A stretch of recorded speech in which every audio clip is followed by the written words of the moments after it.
how to do them all. I thought listening and cooking with everyone last eve, these are the dishes celebrating birthdays, loves, pets, classes, food, memories. There is a new tenderness possible these days, these fragile, anxious days, when so much is tossed up in the air and not come down again.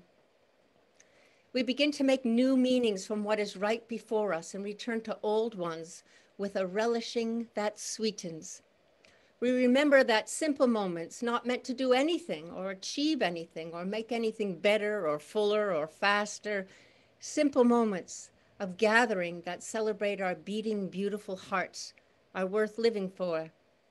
And speaking of celebrating what is right in front of us, I believe we have a few birthdays to celebrate today. We have Brad Strand and Craig Sperry coming up. And is Cinda Gaynor here today? I don't think so. So let us have a rousing happy birthday for Craig and Brad. Craig and Brad. All right, here we go. Rousing. Happy birthday to you. Happy birthday to you. Happy birthday, dear Craig and Brad. Happy birthday to you.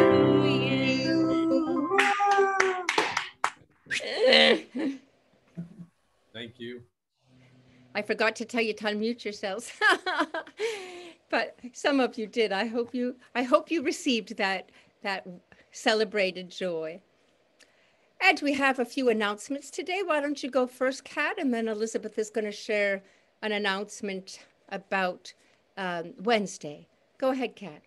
Okay, so the craft, as you may have heard, the craft group has been meeting throughout this whole COVID time, even the summer where we usually take a break. And we were talking yesterday about having a holiday sale and what that might look like. And we're thinking about using the auction software, but not as an auction, as more of a sale. So in addition to the things that we all make ourselves, we would appreciate donations of small giftable items, like maybe jewelry or ornaments, or, you know, anything you think of that might be a good small giftable item. So if you have any questions,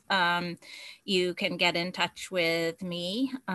Send me a message to my email, which is always in the church emails under the craft group, or you can message me in the chat or whatever. So I sent something to the fundraising team about this very thing, a church doing a Christmas sale. I'll forward it to you. They had a bunch of cool ideas there, so I'll forward you that. I'm so excited. Great. Thank you so much for your commitment and your energy. And well, we'll see how it goes. I think it's going to be much more low key than in the past, since we're doing it virtually, but we'll see what we can do. All right, and I wanted everyone to know that on Wednesday from 11 to 12, I'll be on Zoom, just present to talk about whatever we're feeling after probably results that aren't in yet. And also from 12 to 4, I'll be on the porch outside, just sitting and probably working on a sermon. And if you'd like to stop by, just go all the way around the parsonage into the church backyard, around the side of the parsonage, and I'll be there on the porch. Please join me. I'm here for you. All right, Gary, if you could all unmute yourselves now and join Gary in the chalice lighting. I'll just remind you that it's with this flame we renew our commitment to justice, peace, and compassion. And with this flame, we renew our commitment to justice, peace, and compassion. And now we'll stay unmuted and sing together the affirmation as in your order of service.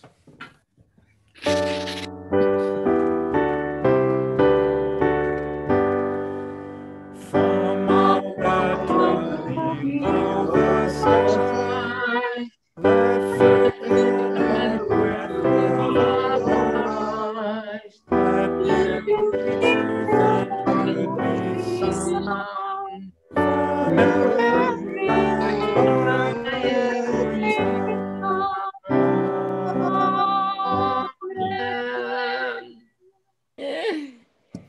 Gary says we're getting better.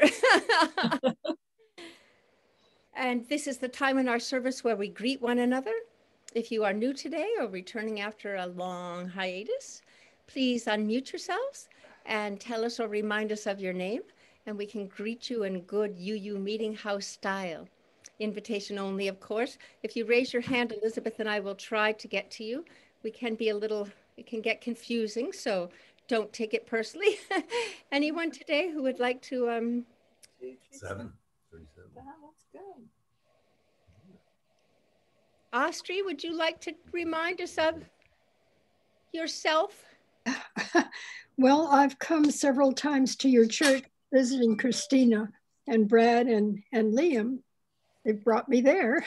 So I know the church and I love it, and I like your sermon. Thank you, Austri. Austri is Christina's mom. It's lovely to have you. Yeah, it's really nice of her to invite me. So I'm grateful. Thank you, Christina. Welcome. Anyone else?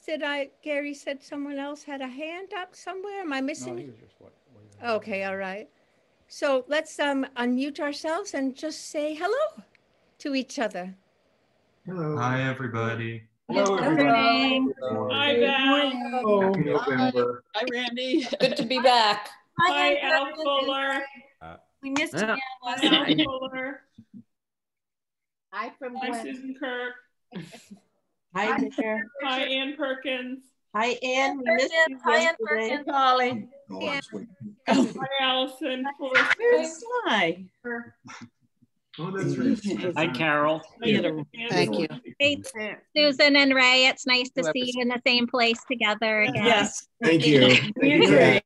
Susan. Hi, Joanne. Hi, Allison. Allison, Hi. did you hold us? Hi, Allison. Yes, I did. Hi, Hi, Karen. Ron Merson. I'm a wimp. Oh, and Laura, you muted. Laura. Hi, Judy and Michael. Morning, Randy and Carl and everybody. Susan, I loved your witch outfit. Christina, where is Bella? Oh, she's Sleeping. getting Thank God. Lydia, do we get to eat the results of your cooking class? I have some help and anyone wants any. I made a cookie after the instant message me. I'll drop them off. I'm going to you now, and Chris Hansen, if you could unmute yourself, Chris, and give us a good leap for UU Nantucket. Yeah. Everyone. Well, they asked me to say a few words just of what this community means to me and to our family, and I thought that it was easy and a gift. So thank you, Linda. I just wanted to share, in 2016, Christine and I decided to take a year sabbatical to leave Oakland, busy city and a hectic life, and spend a year on Nantucket, where we've come during the summers. And we just wanted to slow down and be the parents that we wanted to be to our 3 boys. And soon after we arrived in Nantucket, we wanted something more, and we wanted to be part of a greater community. So we decided to come to the Unitarian Church and give it a go and see what it was all about. And right when we walked through those doors, we were greeted with this warm welcome. And it wasn't a welcome like, welcome, nice to meet you. It was more like a welcome home. And it was clear to us that this was a place and a community that we'd be a part of for a while. And the way our boys were so warmly greeted and taken care of, even with all of their energy and all the things that they do, everybody has been so warm, and we're so thankful. And then fast forward to 2019, we decided to move here for good, to leave our friends and family in California and to call Nantucket home. And that was a big step for us, and it was hard. It was hard and easy at the same time. And part of what made it so easy was coming back to this community and walking through those doors again. And for all of us, the boys and Christine and myself, having that welcome back, welcome home. And it's just this community has been such a big part of our lives. And even though now we can't be part of it the way we want to, it's hard to get everyone on screen. Usually I'm the one while Christine is with the boys. Everyone here is so in our hearts and such a big part of who we are as a family.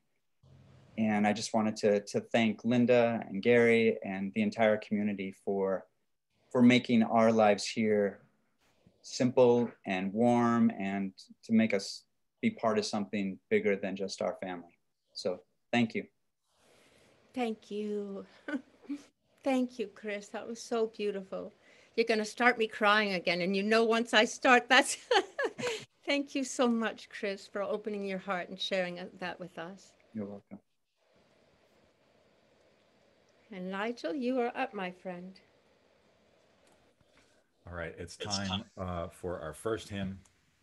And I'm going to do a last minute switcheroo here. And we're going to sing the last hymn first and the first hymn last. We're going to start with number 325, Love Makes a Bridge. And I'll just remind everybody that for the singing of the hymns, we do stay muted. The choir records these during the week. And if you would like to participate in the recording process, please feel free to reach out and get in touch. This is 325, Love Makes a Bridge.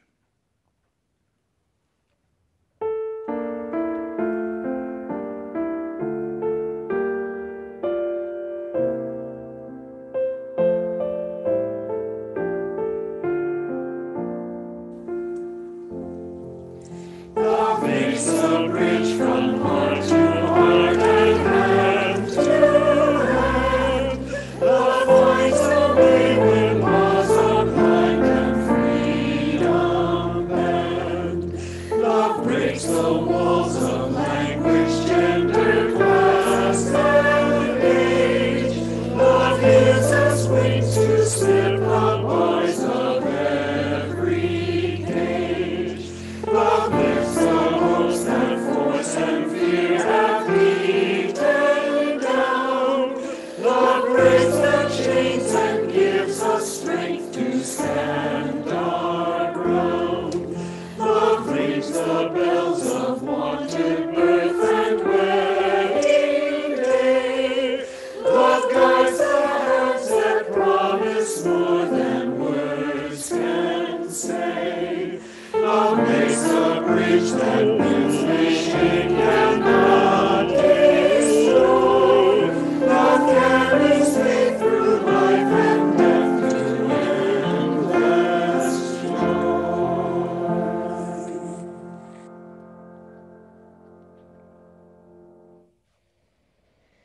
Thank you, Nigel. Choir. It was beautiful. Thank you. And Liam, my dear, you are up. For Citizenship by John O'Donohue. In these times when anger is turned into anxiety and someone has stolen the horizons and the mountains, our small emperors on parade never expect our indifference to disturb their nakedness. They keep their heads down and their eyes gleam with reflection from aluminum economic ground. The media wraps everything in the cellophane of sound, and the ghost surface of the virtual overlays the breathing earth. The industry of distraction makes us forget that we live in a universe.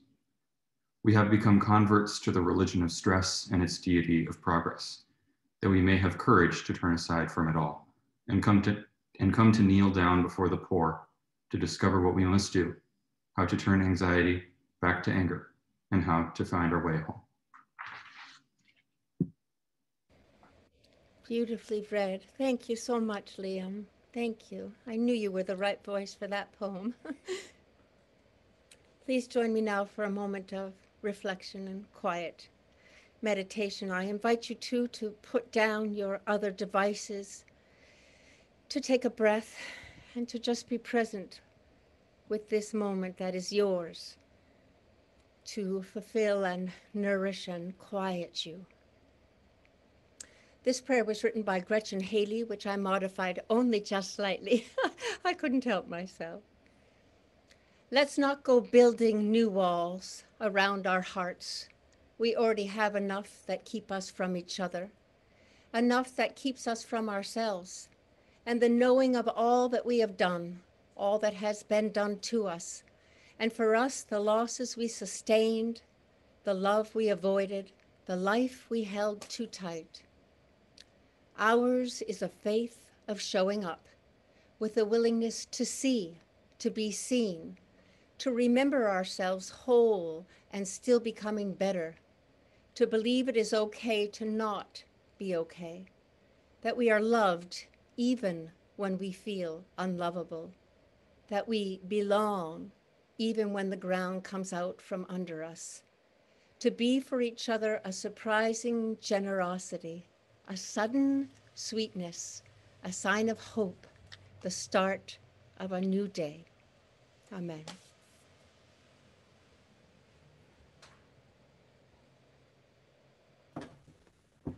And now it's time for our middle hymn. We'll continue singing, May I Be Filled with Loving Kindness.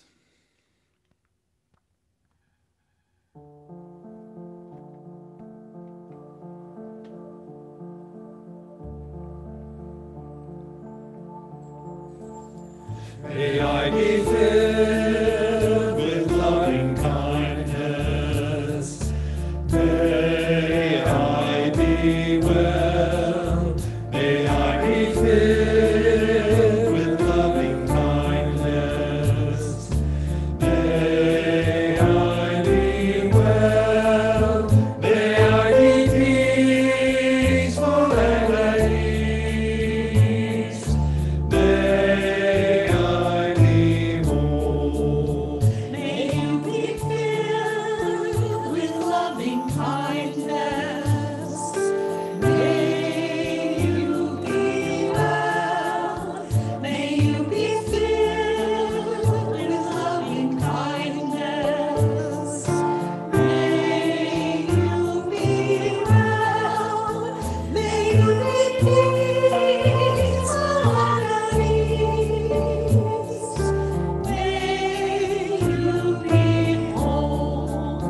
May we be filled with loving kindness. May we be well. May we be filled with loving kindness. May we be well. May we be peaceful and at ease. May we be whole.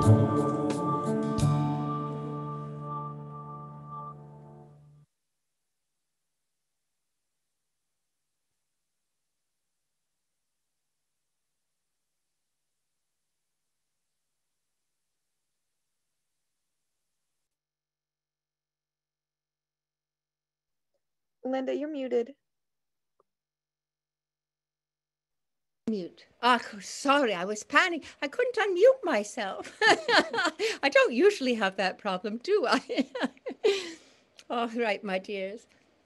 These days, I'm hearing many of us say things like, I hardly ever leave the house. Some days, I don't even bother to get dressed. When I do go out, I stay as far away from other people as I can. I wash my hands often and worry when I don't.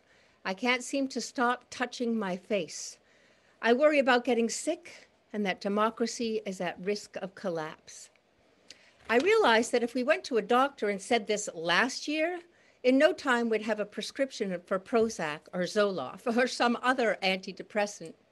But now the doc would say, that's normal. That's how we're all living. Everyday life and the symptoms of depression are beginning to resemble one another. UU humanist and author Doug Mooder writes in his sermon, Hope and Realism in Difficult Times. In his memoir, Darkness Visible, William Styron describes the inner experience of depression as a constant sense of loss. And that too seems familiar because we are suffering losses day after day. Even if you haven't had the virus yourself, you may have lost a parent, a spouse, a child, a friend. I know some of us have lost some of these people, and we didn't have the ability to visit them and see them one more last time. Nearly all of us have missed events that we've been looking forward to or had to replan events that we see now are not feasible.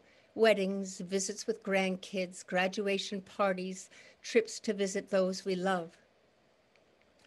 The most damaging losses are the ones we never adequately mourn. And how can we adequately mourn in these times? Memorials are on Zoom now, and this collective grief that we are all feeling has no container built wide enough for us to enter together. And though grief is a private affair, and though grief meets us one-on-one at some point, if we cannot also be part of an interconnected and ritualized expression of grief, the wound remains untended. And the virus, the lockdown, the economic worries are not the only challenges we've had to face. We're in a period of major social unrest that calls attention to our persistent lack of progress against racism. The checks and balances of our government are under unprecedented stress and are all being called into question as we watch with equal mixtures of horror and amazement the fragility of a democracy that we thought was impermeable. I'm not calling us to optimism, which is the opposite of pessimism. As someone I was visiting recently reminded me, optimism only brings disappointment in these times that can border on abuse. He called it abusive optimism. I'm calling us to hope, which is the opposite of despair, a kind of hope that is a radical resistance. The opposite of optimism is pessimism, which claims to know that the future will go badly, but the opposite of hope is despair, a belief that in this moment, striving for better things is pointless. Pessimism is going to the plate in the ninth inning when your team is behind, assessing the situation and concluding that you're probably going to lose, but dragging yourself to the plate to give the least effort you can muster. Despair, on the other hand, would tell you not to bother taking your turn at bat because what's the point? What difference could it possibly make? But a hopeful batter, on the other hand, doesn't imply that you know anything one way or the other about how it's all going to come out. You just go up there and you swing. And whatever happens will happen. You give it your all because it's your turn and because you belong to a team and others need your best because they're struggling to find their own. Hope is tricky. It seems poor advice given what is reflected around us, but a hope that can only go on if the world around us is what we believe it should be, is not one that can be sustained. It is a weak hope, a fickle hope, a dependent hope. Hope, when seen as an act of radical resistance, is tied to more than what is, while leaving room for something else to be. There is a hope that knows how to use a hammer and a nail, a saw and a paintbrush. It is a hope that builds rooms for vulnerable possibility to reach its toe from outside its robe and test the waters. This kind of mighty hope, this kind of creative hope, this kind of protective hope, it needs more than words to sustain, especially in times like these. I believe this something more it needs is faith. Now, faith, I know, don't shut off your sound just yet. I know it's a tricky word for us. But this is not a faith that others have already written, but a faith that has been written on your own life, a faith that animates your life, a faith that flows through your blood and gives you meaning. This is a faith that wakes you up and puts you to sleep. I know you all have it because you woke up today and came here. As Unitarian Universalists, we claim that no one is beyond redemption, that there is in everyone somewhere at least some tiny spark of goodness that could be nurtured and can grow. This is a kind of faith. Maybe your faith is in the courage of others that leads some to stand in front of tanks and encourages others to join until the tanks stop rolling and rulers are vanquished that we thought might never let go. Though we might be covered in a layer of darkness, one spark of justice could throw off that cloak and see us rising as a whole people toward peace. I know that. I have faith in that. I have these faiths, but know that no one is beyond a redemption, and together we can change the world towards justice for all.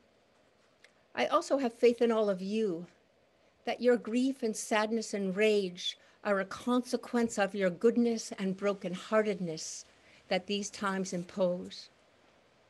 Our suffering is in direct proportion to our beliefs in justice, democracy, care for all people, beliefs in equality, love of the earth. I reflect on this and it gives me hope.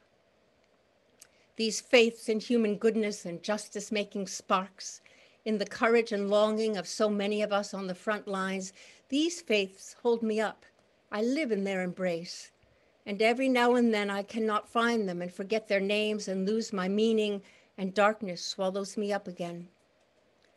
And in that darkness, unbidden, arises some other kind of faith, a verb kind of faith that shakes me and says, you know that faith can build worlds and tear them down too.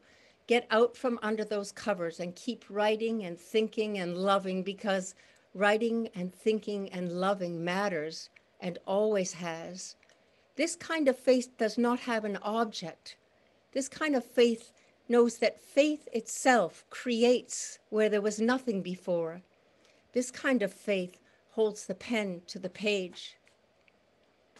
I did not choose this faith that comes unbidden and corrects my posture. Growing up as a child of an alcoholic father and a mother who was one of 11 children and whose parents came from the Azores when they were 14 and 15 with nothing in their hands, in the world of the 60s that thought anything new and easy was closer to godliness, offered me lots of time to ruminate. I sunk my child's teeth into a children's Bible, and those pictures, I can still see them. I can still smell that Bible. It was a big Bible with big pictures. I was tasked with taking my younger brothers and sisters to church, and I hate to admit to you as your minister, but I would take them to the beach instead and show them those pictures and tell them that beauty is always possible if we reach deeper, if we lean in, or however I said those words in those days to that huddled group of siblings on that rocky seashore. In those pictures, I learned hope that can make water solid and mountains liquid. I learned that hope built on faith can topple unjust regimes and fill prophets' lungs with an air that they must speak or be suffocated within. And it kept people alive, open-hearted, and still reaching out, still stepping up to bat. Not because the world is inspiring, but because they know that inspiring the world is the only path to a world worth living for. And much later in divinity school, I learned that hope built on faith kept the Jewish people going, destruction after destruction. I loved the prophets in the Hebrew Bible. I still do. There was a whole school for prophets in those days. You had to give up everything and walk with very few clothes and study as a group to be separate from society. It was a fascinating study. They survived what no other people could have survived, and they remained and they still remain. Those stories still ring in my ears. Ezekiel walking with his people to where they knew not. after the Assyrian king attacked Jerusalem in 701 BCE. Ezekiel, prophet, sage, poet, he and the people he was part of, as they left their homes and temple in rubble and had only what they could grab on their way out, with everything burning behind them, on the way lined with heads, Ezekiel says, that hung from the trees around the cities, heads of people they knew and loved.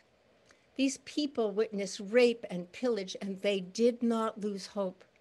They witnessed torture and did not lose hope. They witnessed all that they loved burned by the hands of cruel rulers who would destroy them and their faith that could make mountains into liquid and water solid. And the next morning, after that walk from this burning village, waking to these truths, songs filled the smoky air, the tormented air, the burnt flesh air, as women sang love songs to their babies. They did not do this because the world around them was just and beautiful and full of hope, and the rulers they believed in were at the helm. They did this to make the world around them just and beautiful and full of hope so that good leaders could be at the helm. And they rebuilt that temple that would be destroyed again, and they went on. Their faith and hope of a people did not die. It still lives. This reminder that faith is not rooted in what is, but what can be. And when it is nourished by hope, faith creates out of nothing what had no air to breathe before it. This is my faith. As Michelle Obama puts it, history has shown us that courage can be contagious and hope can take on a life of its own. Hope fueled by faith, by a faith that when we keep nurturing what is good and just and sound and compassionate within and around us, then goodness, justice, and compassion will be birthed in and around us. Here I stand. Your faith lives in you. It always has. It is unique in you, inspired by your life and journey and stories. It wakes you in the morning and shuts your eyes in the evening. Seek it. Give it words. Ask it to fuel your hope. We are a formidable people, and with hope, my goodness, with hope, the measure of love and justice in this world has no choice but to increase. And still, even with hope, you may swing hard at that last pitch and not hit it. Swing anyway.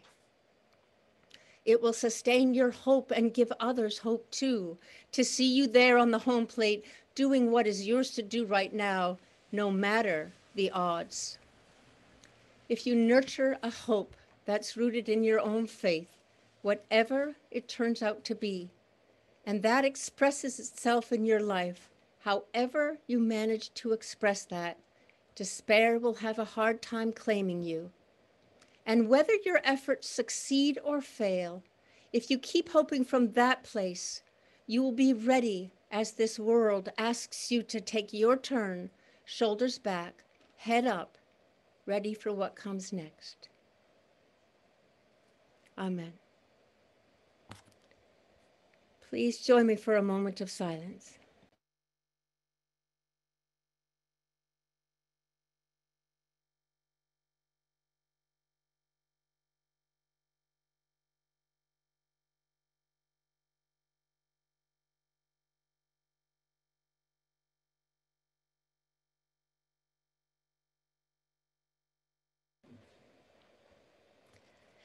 It's time now for the call to offering. You know that I'm asking you to be generous. And I'm also suggesting that hope can be sustained by generosity, all kinds of generosity, of course, not just financial generosity. But this is our time to give that kind of generosity, that kind of hope-sustaining generosity, the kind that allows us to do the simple things of life, take care of one another so that we can continue to meet in this way, in this time, when hope is so needed in our hearts and in the world. Please give generously. Elizabeth, it's up to you, my dear. Yep, just clicking the buttons. All right, so I put in the chat the information for the link to the website and the PO box if you would like to do a check. When you go to the website, unitarianchurchnantucket.org, up at the top right corner, there's the contribute and the text to give button. Down at the bottom of the page, there is also the PayPal. So when you click contribute,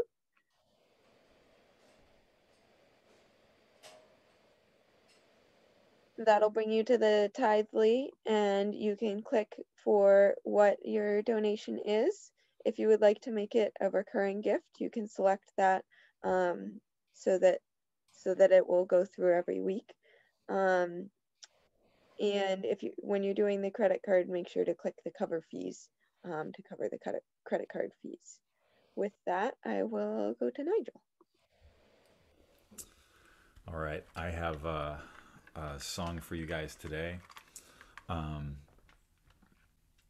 I find myself researching a lot of kids' music these days, and sometimes these songs really land in my heart, and they lift me up. And so I'm going to share one of those today. And as I'm thinking about this song and the sentiment that it expresses, and all of the other sentiments that are going on in the world right now, this song reminds me that even with everything else, there's also this. And we'll stay muted, but I'm guessing you can probably figure this one out and sing along if you like.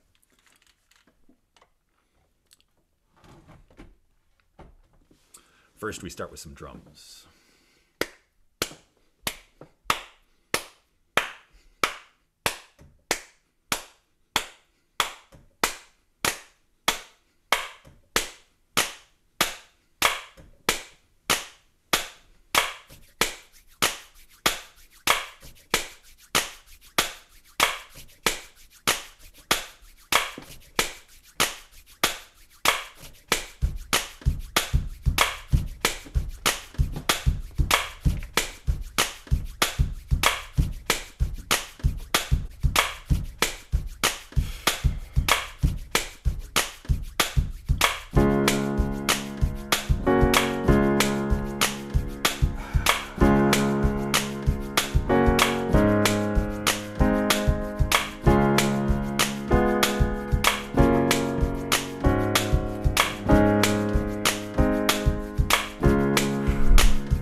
I'm so glad I'm here, so glad I'm here, so glad I'm here every day.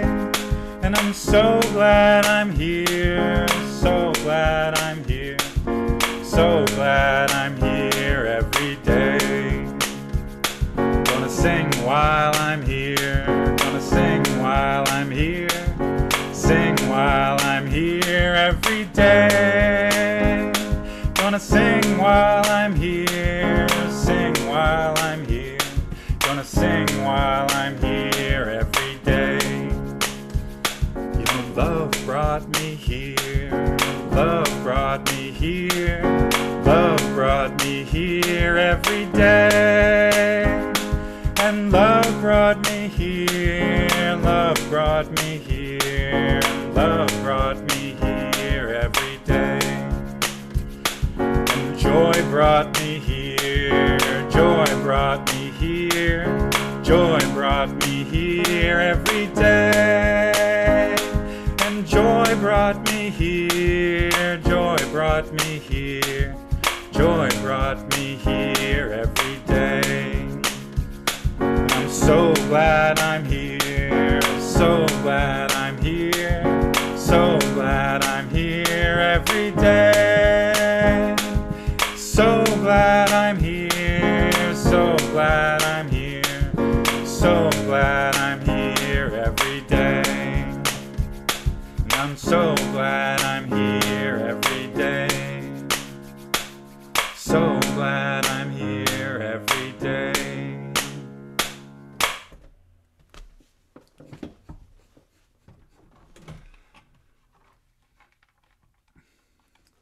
Thanks. It's a pleasure to see you guys bopping and grooving along with that.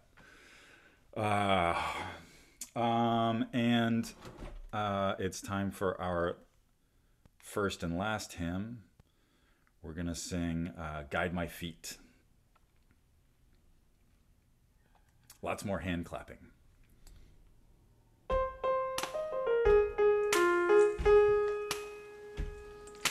Guide my feet while I run this race. Guide my feet while I run this race.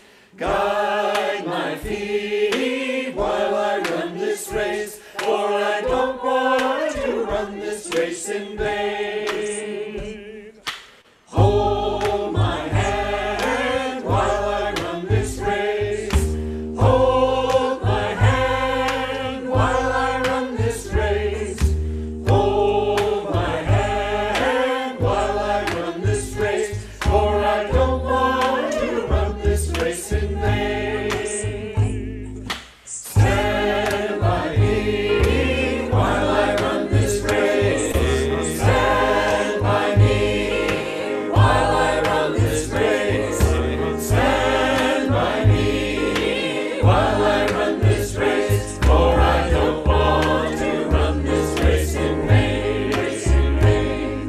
Search my heart while I run this race. Search my heart while I run this race. Search my heart while I run this race. For I don't want to run this race in vain. Race in vain. Yes. Thank you, Nigel. You lifted my heart right up. This music always carries me for hours after service. Thank you, Nigel and the choir. Thank you so much. Bless you all. Name your faith. Claim your faith. Remember your faith. Hold it tight. Inspire the world around you. This is how the world we dream of is created. With our faith and our hope continuing to reach out. Bless you. I love you. Take care of yourself and each other.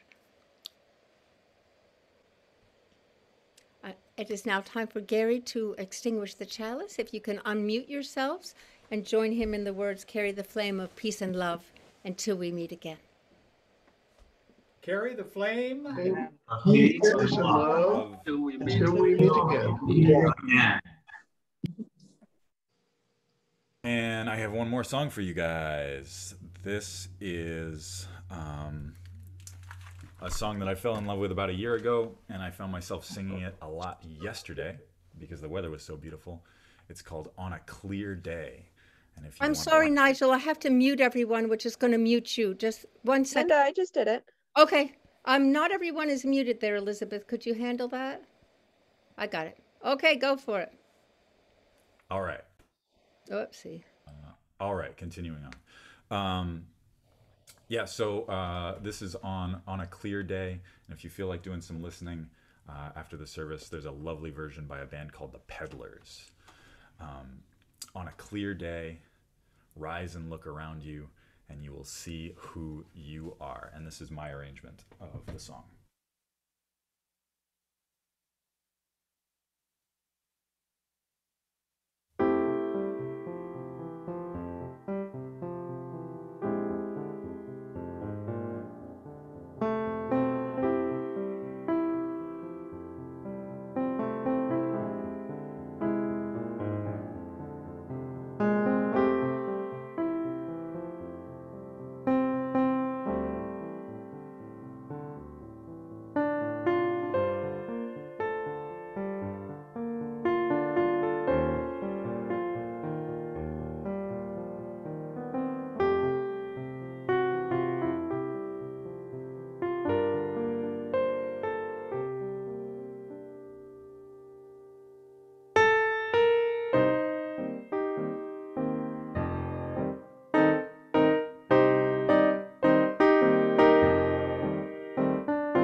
Thank you, Nigel. Thank you so much.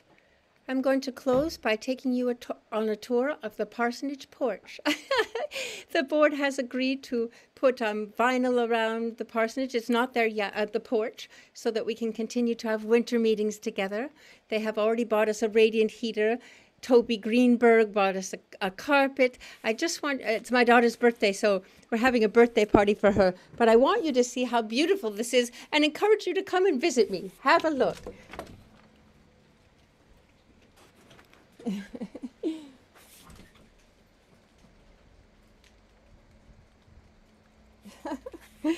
Isn't that beautiful? That's thanks to all of you.